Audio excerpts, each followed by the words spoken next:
Lion does not motivate itself to hunt. The river does not force itself to flow. Then why do you struggle to act?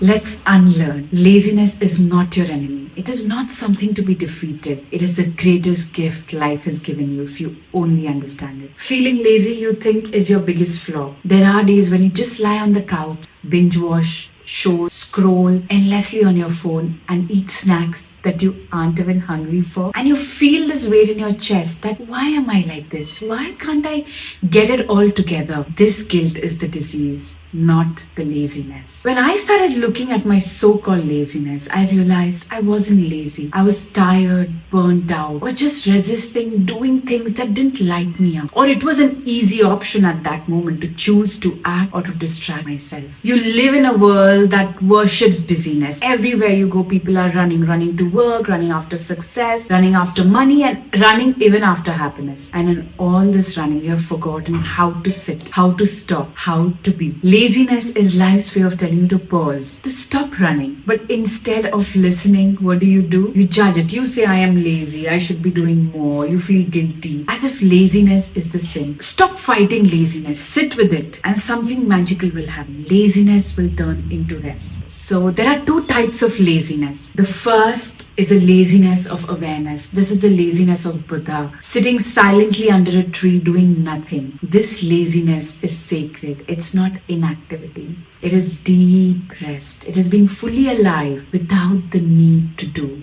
And this second type of laziness is the laziness of unawareness. This is the laziness that comes from heaviness, from escaping life, from avoiding yourself. If you're lying on the couch, lie there with total awareness. You just feel your body when it's just sinking in those cushions. And when you just want to extend your phone out or want to do something, daydream, at that point you watch your thoughts. Are they going in guilt or they're going in distraction? You scroll mindlessly, you eat junk, you sleep too much. This is not true laziness. This is the space of darkness that you have just built yourself to live into. And this is the place of inertia. So how do you transform it? The answer is very simple. You don't fight it. You don't indulge in it either. You just watch it. If you're lying on the couch and you just lie down with total awareness, this is the point when you'll start to become aware. The clarity will start to seep in. And then watch your thoughts as they try to pull you into guilt or distraction. Do nothing, but do it consciously. In this awareness, something will shift. This heaviness that you've been carrying in your life, it will start to become lighter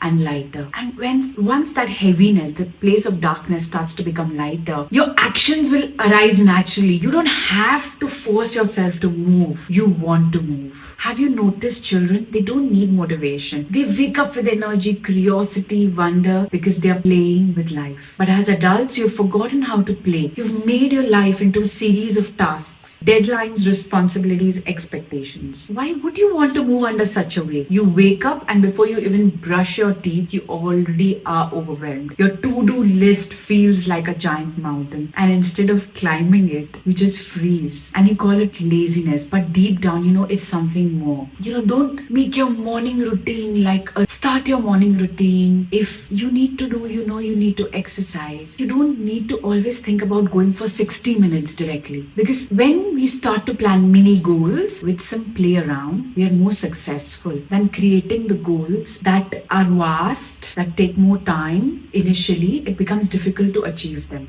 Once you get up in the morning, catch hold of your warm water and then set up a 10-minute routine. You can play your favorite song and you stretch in your favorite song. The next day, you can just wake up, listen to motivating words. The third day, you could just put up your favorite song and dance. So have these mini goals initially because starting your morning right is very, very important to how your life is, to what clarity you need in your life. So starting your morning right is going to give you a great clarity rather than starting your morning by being overwhelmed with all the duties and whatever you need to perform during the whole day. You make your mind light internally and externally make space for your mind and body. When you're organized internally, you will definitely be organized externally. And the goal is to enjoy the process, not to get it perfect. And you'll see that you'll feel more energized, more motivated, and more excited to start your day. Another reason you're feeling lazy is because you've created impossible standards for yourself. Society has filled your mind with the ideas of perfection. You must be productive, successful, beautiful, spiritual, everything at the same time. And the perfection paralyzes you. You look at the mountain you're supposed to climb and it feels too big, so you do nothing. So drop this obsession with perfection. Life does not demand it from you. The flower does not bloom perfectly, it blooms naturally. So be like that flower. Take your first step. If you know you need to cut your time down with your mobile phones, you need to go for that walk outside. Take that step. So put on the shoes. Just don't look at the mountain that I need to. Put in your shoes. Only then you will be able to. So take that one small step and don't worry about the results. Action is more important than achievement. Now, let me give you a secret. Laziness is not the opposite of action. It is the foundation of action. What do I mean? Think of the archer. Before he shoots his arrow, he pulls it back. That pulling back is laziness. It is that rest, that preparation. Without it, the arrow would have no power. So if you're feeling lazy, maybe it's because life is just pulling you back, preparing you for something big. Don't resist it. Trust it. Okay, trust that process. Don't attach yourself.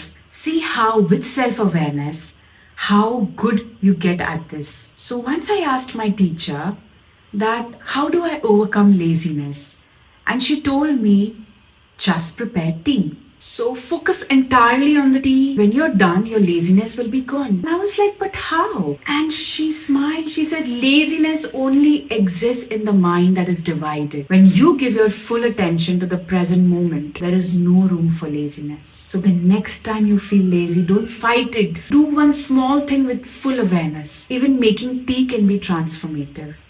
So be present in the present. Ask yourself, when you go in that mode where there's inertia, where there's heaviness, what am I resisting? Is it fear or is it obligation? Because that awareness is going to dissolve resistance. So take one small action to get that laziness away and embrace life. And do you know, the laziest people often achieve the most because they don't waste energy on things that don't matter. They focus on what is essential. So be lazy, but be lazy with awareness. Because this laziness, if practiced in these steps, it will transform into rest. And rest will transform into energy. And you achieve what you wish. And then you can live your life with joy. And when you get to live your life with joy, that is true celebration. Look around the graveyards. They're full of people who had big plans but kept waiting. Will you be one of them? Now go and enjoy your laziness, but enjoy it with awareness.